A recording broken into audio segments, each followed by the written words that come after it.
اعوذ باللہ من الشیطان الرجیم بسم اللہ الرحمن الرحیم رب اشرح لی صدری ویسر لی امری واحلل عقدۃ من لسانی یفقہوا قولی رب زدنی علما۔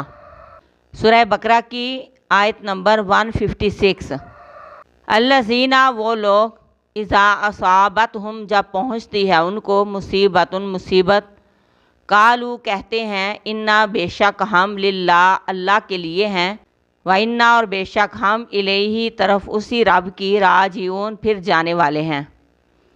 وہ لوگ کہ جب انہیں مصیبت پہنچتی ہے وہ کہتے ہیں بے شک ہم اللہ کے لیے ہیں اور اسی کی طرف لوٹ کے جانے والے ہیں۔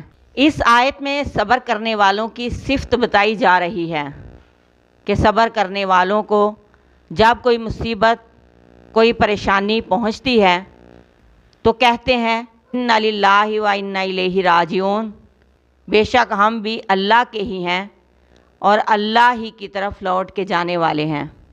یعنی مصیبت پہنچتے ہی منفی سوچ کی بجائے کہتے ہیں کہ ہم اللہ تبارک و تعالیٰ کے بندے ہیں، وہی ہمارا مالک ہے، وہ جو چاہے ہمارے ساتھ کر سکتا ہے، وہ تو بادشاہوں کا بھی بادشاہ ہے اور ہم سب اس کی ادنا سی مخلوق ہیں، اور پھر ہم نے لوٹ کر بھی تو اسی کے پاس جانا ہے۔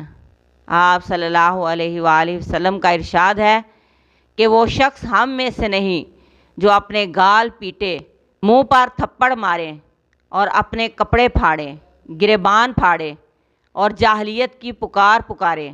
یعنی ایسا شخص جب اسے کوئی مصیبت پہنچے تو اپنے بال نوچے، کپڑے پھاڑے، غلط باتیں منہ سے نکالے، اس کا ہم سے کوئی تعلق نہیں۔